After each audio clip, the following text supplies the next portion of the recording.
What it is, though. It's your boy Crook, LDB Team 100. We in here, sure.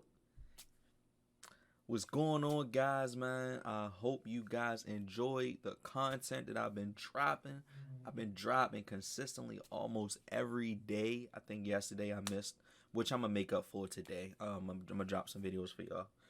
But I appreciate all the love and support, you guys. We actually got 2 videos that's about to hit 100 views, man. We very close to hitting 100 views, which is a milestone for me, man, because, you feel what I'm saying? Like, 100 views is, I'm just grateful for 100 views, man, pretty much. But I want to thank you guys. Now, today, we are going to be watching the official top 10 point guards in the NBA right now. This video is from Hoop Reference. The original video will be in the description. Also, I will be going live today on Twitch. So, follow my link in the description as well. I'm going to have my Twitch link on there. Join me for, basketball conversations. We're going to start having some basketball conversations, man. I want to hear some feedback from y'all and things like that. But at the end of the day, we just going to have a good time. You feel what I'm saying? So, at the end of the day, we going to get it popping. So, let's get to the video.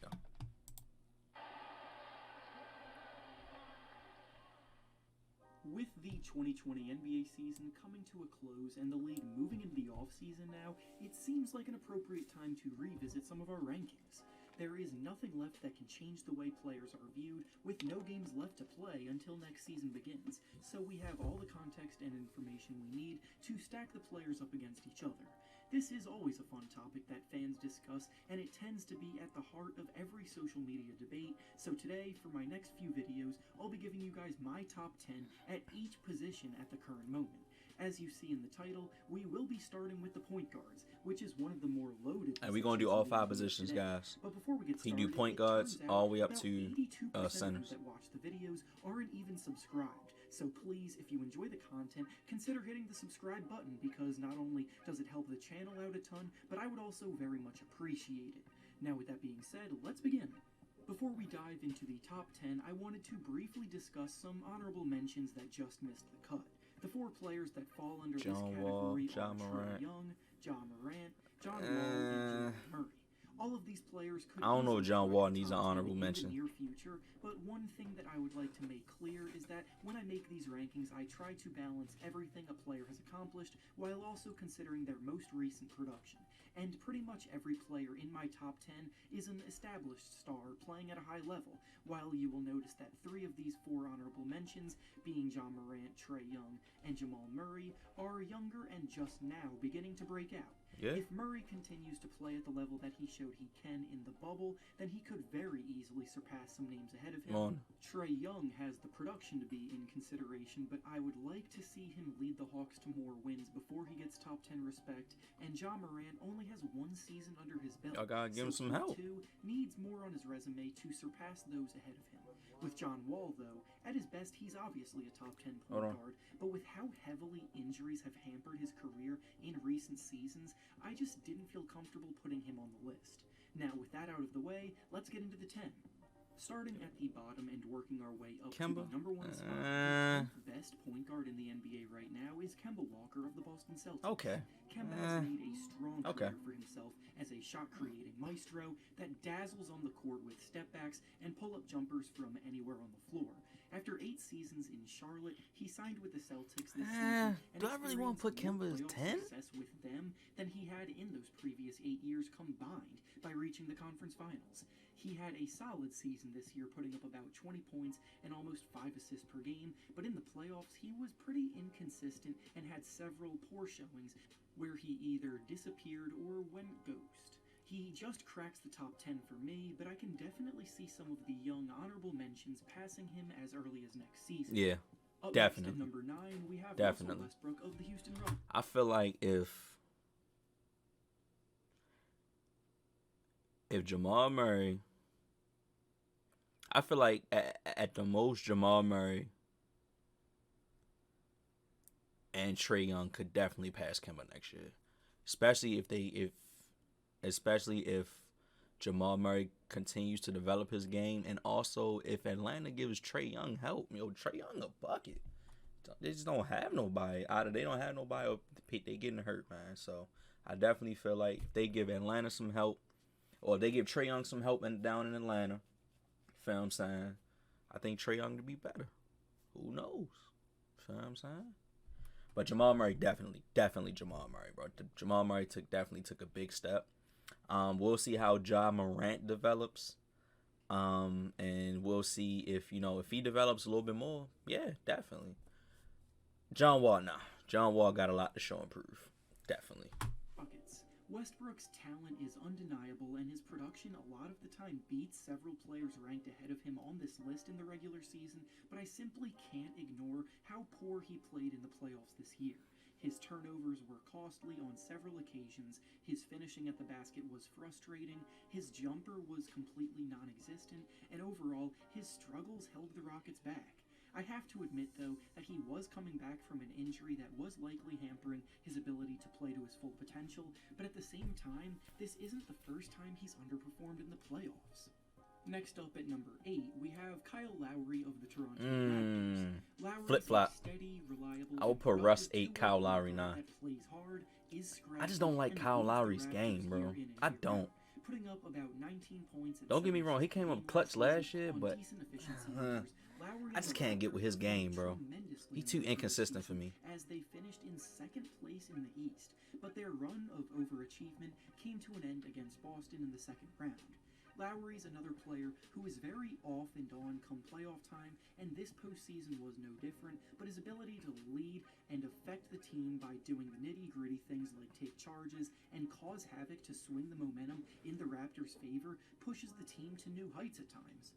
Next up at number 7, we have Kyrie Irving of the Brooklyn Nets. Okay. Irving has become a very controversial figure in the NBA world ever since his departure from Cleveland, but his production on the court speaks for itself.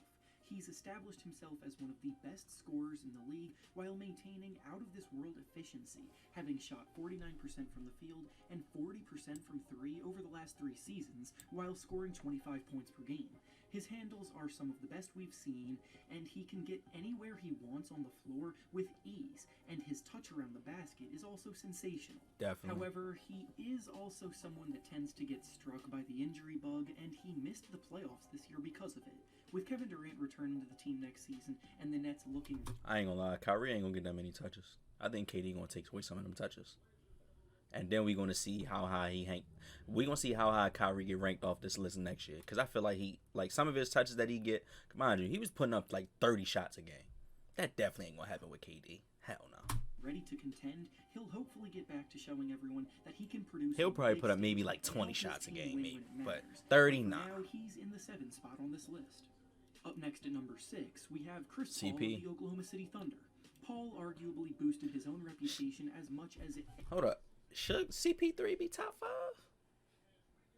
5?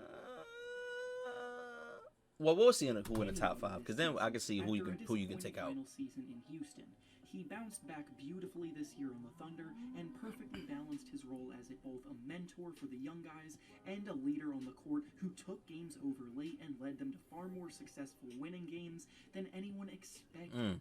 Paul may be getting up there in age, but he's still one of the best players at the point guard position right now. And this year proved that. One thing about Chris Paul, he got IQ, bro. Chris Paul's IQ is still there, bro. As long as you got IQ, even though you're not athletically there, you feel what I'm saying? You're always going to be productive if you got IQ. Same thing with LeBron. No matter what you can say about LeBron, his IQ is there. I know, every comment on this video is going to be about Ben's shooting ability, but the fact of the matter is that he's one of the most impactful... I mean, he can do everything else, but that's what's separating him from becoming like one of the top 3 players in the league, bro. His jumper. ...know about how important he really is. Ben's one of the best playmakers in the NBA, with an ability to set teammates up for easy points, only matched by a small handful of others. And even with the poor cast of shooters around him on the Sixers, he still managed to assist on more threes than anybody else in the league because of the attention that he draws. Combine this with the fact that he also scores almost 17 points per game and grabs 8 rebounds, while also being a Defensive Player of the Year candidate who was named First Team All-Defense, and we get one of the best players at the position whose strengths very much outweigh the weaknesses. Next up at number 4, we have Damian Lillard of the Portland Trailblazers. Lillard just seems to get better and better every year, with this season being the best one of his career. Guys, answer this question for me in the comment section. Do y'all think Dame Lillard gonna get a ring ever in his career? Sadly, I don't think so, bro. I don't think he's gonna get a ring, bro. But just comment, do y'all think Dame Lillard is gonna get a ring in his career? It's a shame that the rest of the Blazers had to be hurt so severely with injuries all season long, but the way Lillard put the team on his back and got them into the playoffs with the performances that he had in the bubble definitely backpacked, bro. He definitely backpacked. Points at a moment's notice. He's a threat to pull up and shoot from literally anywhere inside the half-court line. And Dame need a ring, though, bro. He's a tier above the rest of the players we've discussed so far.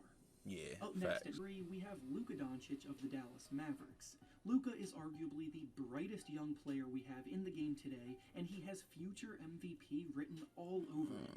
For someone who is only 21 years old, to be putting up 29 points, 9 assists, and 9 rebounds per game is just unheard of.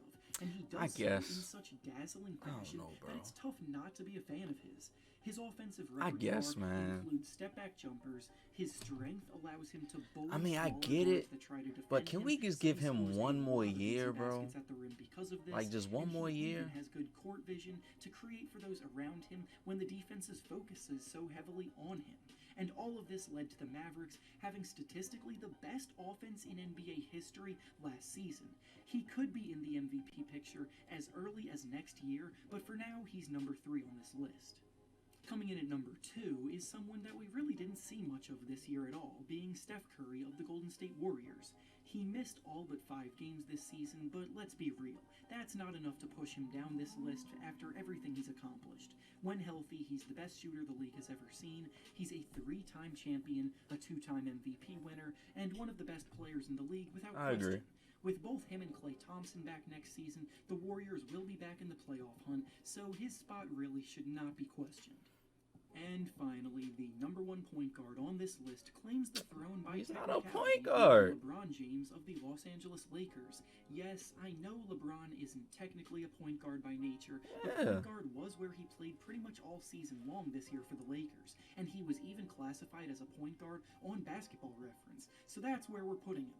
After taking home yet another title and finals MVP this year, he's not a point guard though. At number 1 really wasn't difficult at all, because he's also probably still the best player in the league. But then again, Ben Simmons is not a point guard, so I mean, I guess. Make sure to like the video, subscribe to the channel, and comment down below how you would rank the players at this position. Thanks for watching, and I'll see you all next time. Alright, so let me see. Let me see. Do I have a problem? I guess I don't really have a problem. I'm iffy about Kemba being 10. I'm very iffy about Kemba having 10. I feel like I don't know, bro. But if I was to do it, I probably would do Steph number 1. I would do Dame Lillard number 2. I would do point guards. Yeah, I probably would do Luka number 3.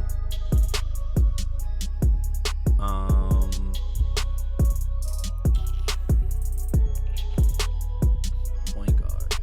I would do Luka number 3, and this is only based off of last season. I would do Luka number 3. I would do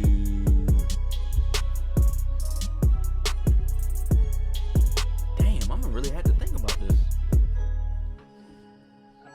Tell you what, y'all, this is what I'm gonna do. I'm gonna drop the next video because he does all 5 positions, so I'm gonna do the next one for shooting guards. I'm gonna have my top 10 point guards on the next video in the beginning. because I don't know. I'm going to really have to think about it, because after the 3, you really got to start breaking stuff down. And even though I'm saying Kemba shouldn't be 10 or vice versa, I don't know. So I'm going to catch you guys in the next one. I'm going to have my top 10 next there. Love y'all. Peace.